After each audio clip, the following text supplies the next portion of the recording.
Which of the following statements best characterizes higher creditworthiness for a non-reserve currency emerging market sovereign government? So we got a lot going on here. We're looking for higher creditworthiness. It's non-reserve currency emerging market.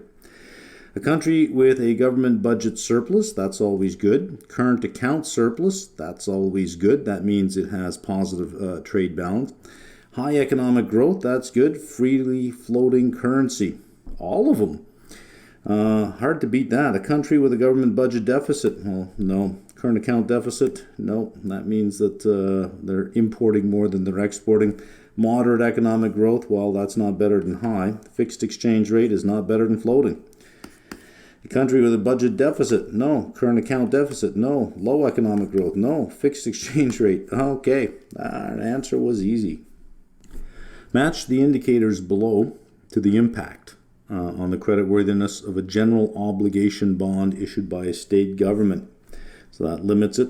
Positive or negative. Low unemployment, that would be positive.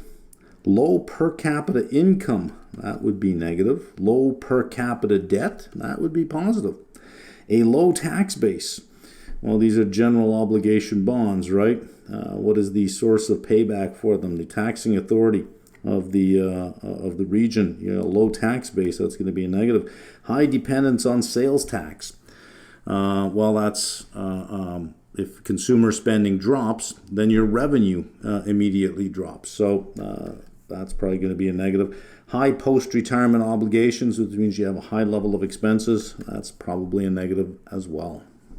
Based on the following data, which country is expected to be assigned the lowest sovereign credit rating? Long-term external debt as a percentage of GDP. Who's got the highest one here? El Salvador. GDP growth, who's got the lowest one? Costa Rica, with El Salvador being in second place.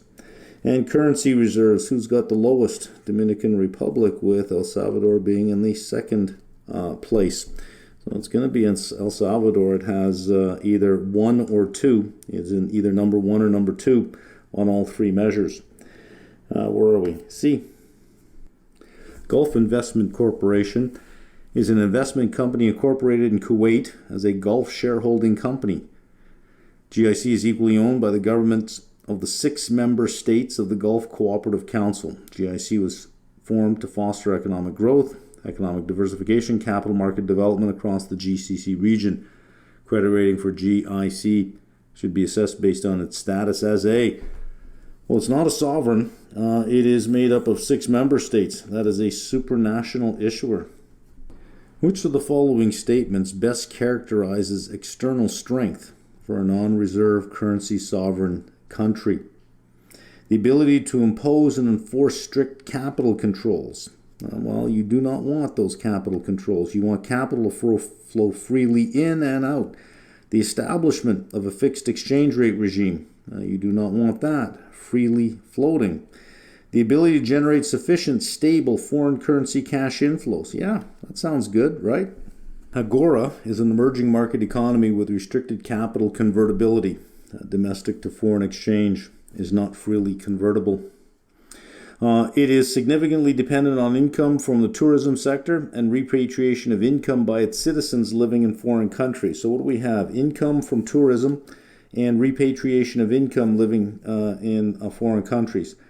High percentage of external debt to GDP, which of the following is the most important factor that may result in improvement in its sovereign credit worthiness? Now we're asking for the most important. Let's be careful with C over here. It sounds good. Diversification of its foreign currency inflows. Yes, rather than relying on just tourism and repatriation, diversification. Reducing foreign currency reserves. Well, it would be increasing foreign currency reserves. We can eliminate that. Devaluation of its exchange rate versus major reserve currencies. Now you may think, aha, that'll do it. Because if they rely on income from tourism and they devalue their exchange rate, taking vacations there just got a lot cheaper. Also, if they're repatriating currency value from other countries. So let's say that one of their citizens is working in the U.S. and they're sending their U.S. dollars over to this particular country. Well, it's buying even more of the local currency if you devalue it. It may sound great, But they have a high percentage of external debt to GDP. External is in a different currency, which means it's only going to take more and more of their own currency to pay that debt. So on a relative basis to their currency, the debt just keeps getting more and more and more expensive. And we're asking for the most important factor.